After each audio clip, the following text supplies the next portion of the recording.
He came with a French passport and a smile. He said he wanted to tell Africa's story. He shook hands with soldiers, filmed in markets, praised Traore in public. But what he didn't know was that he wasn't the only one watching. And when the president showed what he'd really come for, the world stood in silence. His name was Mathieu Leclerc.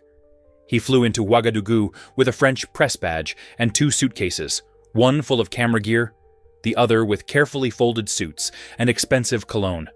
He told airport security he was from La Presse Internationale, a media house in Paris known for documentaries.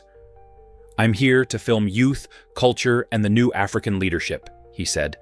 His French was perfect, his smile polished, and he even mentioned Traore by name. He's young, he's bold, the world wants to understand him. The local press welcomed him. He gave interviews about his love for Burkina Faso. He walked through open-air markets with a camera crew, joking with fruit sellers. He even visited a youth center and called Traore a symbol of hope. But behind the kindness were questions. Too many questions. He asked one soldier, "How often do patrols switch at the eastern base?" To a driver at a logistics hub, he whispered, "Is it true that Russian advisors sleep inside the second compound?" And when no one was looking, he filmed roads near supply trucks, zooming in on license plates. At first, people thought he was just curious, but President Ibrahim Traore had already been warned. A message had arrived from Niger's intelligence agency, saying this same man had been in Niamey, asking about Sahel security operations and foreign military partnerships. They had let him go, but Traore decided not to. "Let him film," he said. "Let him speak, but this time we film him too." So while Mathieu smiled at his camera crew, another camera, high above, invisible to the eye, had begun watching him, every step, every message, every rooftop visit, and what it captured would later play on national television. For 5 days, Mathieu Leclerc moved through the capital with ease. He met with artists, student leaders, even a few former ministers. His team filmed everything, with drones, shoulder cams, and a tiny microphone pinned to his shirt collar. He told locals, "France is curious about the new Burkina Faso. I want to show your side of the story." People welcomed him. He bought tea for youth groups, gifted notebooks to schoolgirls, and even posed for a photo holding the Burkinabe flag. But behind his back, his footage was already being reviewed. Not by his team, but by President Ibrahim Traore's cyber intelligence unit. Traore had already ordered a quiet probe. His team cloned Mathieu's devices at a hotel while he was out filming. They found hidden folders, codenamed Intel Sahel Traore 16, and files labeled Unverified Allegiances, Russia Contacts, Convoy Shifts, Rural Routes. And most strangely, a draft report addressed to a French defense analyst in Marseille. It wasn't journalism, it was reconnaissance. Still, Mathieu smiled in public. He visited the Parliament building. He was invited to a community event in Zignare. He even managed to take a private tour of a low-level military training compound, arranged, he claimed, to showcase Africa's modern security. He said, "My story will show the world your strength." But he wasn't watching strength. He was searching for cracks, and Traore knew it. So the president made a decision. "Bring him to me," he said. "Let's give him the interview he's been begging for." 2 days later, a formal invitation arrived on Mathieu's desk. It was embossed, official, signed by the Presidential Media Bureau. He was thrilled. He texted his contact in Côte d'Ivoire. "Direct access confirmed. Cameras allowed. I'll go soft first, then shift." Looking for security insight disguised as policy discussion. What he didn't know was that every message he sent, every email, every photo he tagged, every GPS pin drop, was already in the president's hands. The interview was scheduled for 10 a.m. inside the Presidential Strategy Wing, a space normally reserved for internal planning, not media. When Mathieu arrived, everything looked normal. Cameras in place, Table clean, water poured, even soft music playing in the background. He shook hands with Traore. "Mr. President, thank you for trusting me." Traore smiled. Warm, relaxed. "It's good to meet someone so interested in Africa's story," he replied. Mathieu sat down, confident. He adjusted his mic, flipped open his notebook. "Let's begin," he said. But the moment he asked his first question, Traore leaned forward and said, "Before we begin, I have one question too." Mathieu paused. "Of course." Traore slid a black tablet across the table. On it, a paused video. "Why were you on your hotel roof at 2:12 a.m. with this device in your hand?" He tapped play. And what Mathieu saw next was a drone feed of himself pointing a directional antenna toward a military convoy 5 kilometers away. His face turned pale, his throat dried. And in that moment, the interview was over. The trap had snapped shut. Mathieu's hands shook. His lips moved, but no words came out. He sat frozen in his chair, watching himself on screen, holding a long-range antenna on a hotel rooftop, aiming it toward a Burkina military convoy. The room was silent.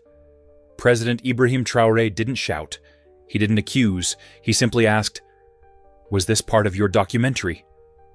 Mathieu looked down. "That's not what it seems." Traore nodded calmly. "I agree. It's not what it seems. It's exactly what it is." Then he turned toward the cameras in the room. "Let's continue." The screen behind them changed again.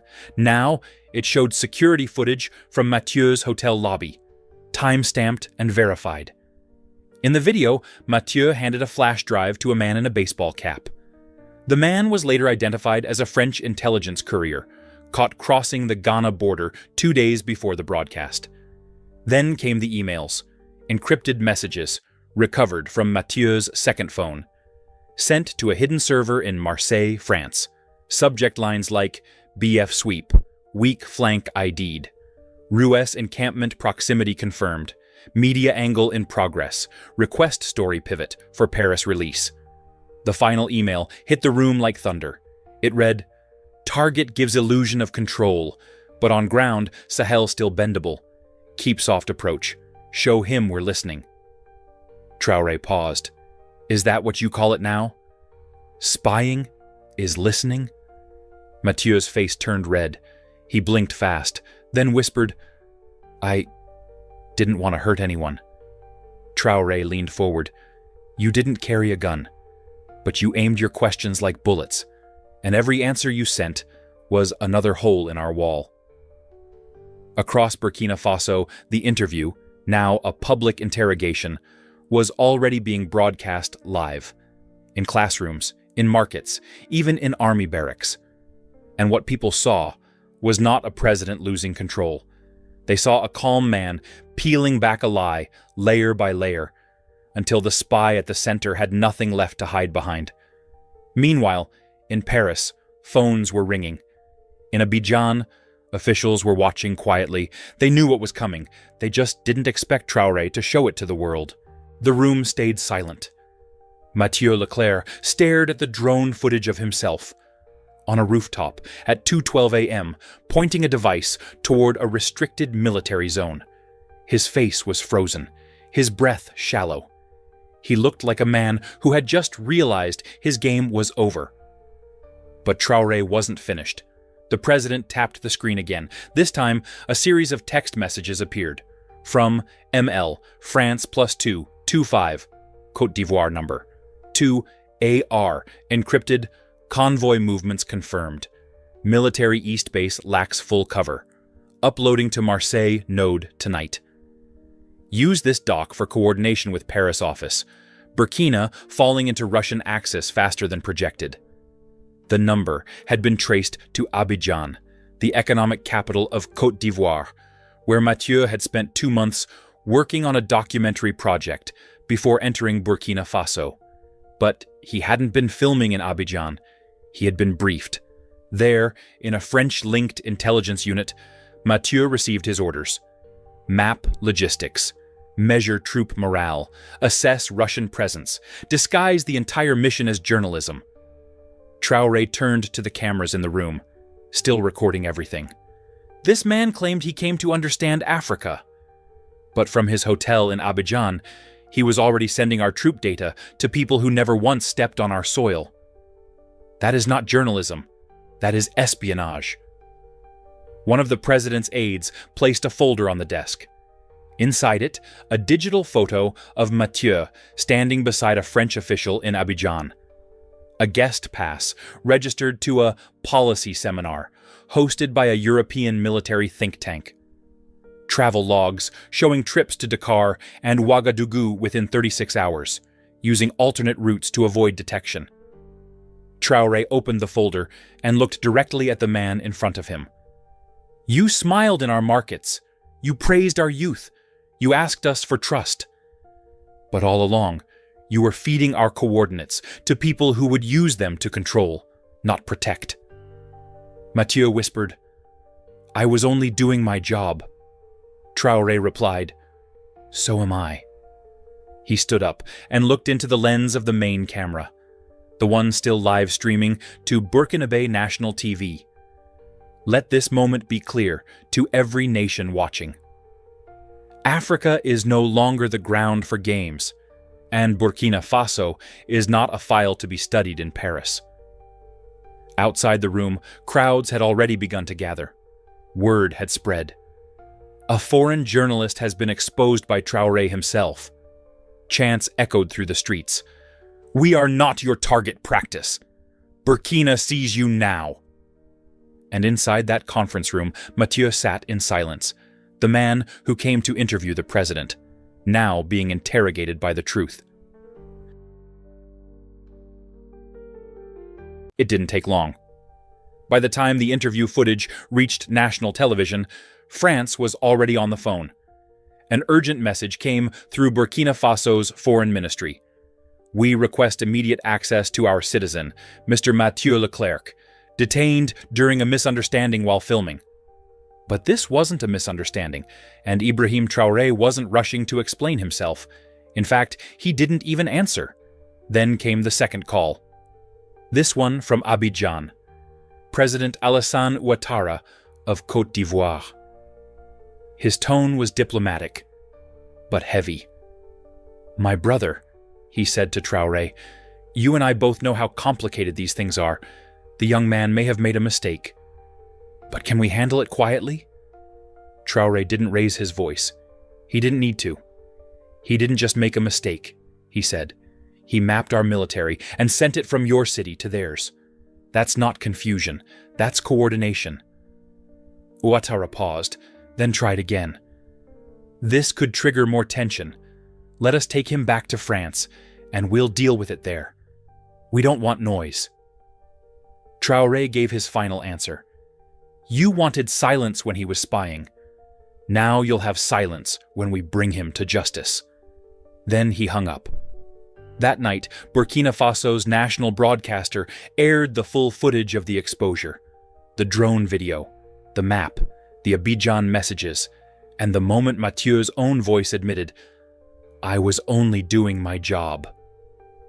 Across Africa, the reaction was thunderous. In Mali, youth marched with signs, Africa is awake. In Ghana, a trending post read, France trained them with microphones.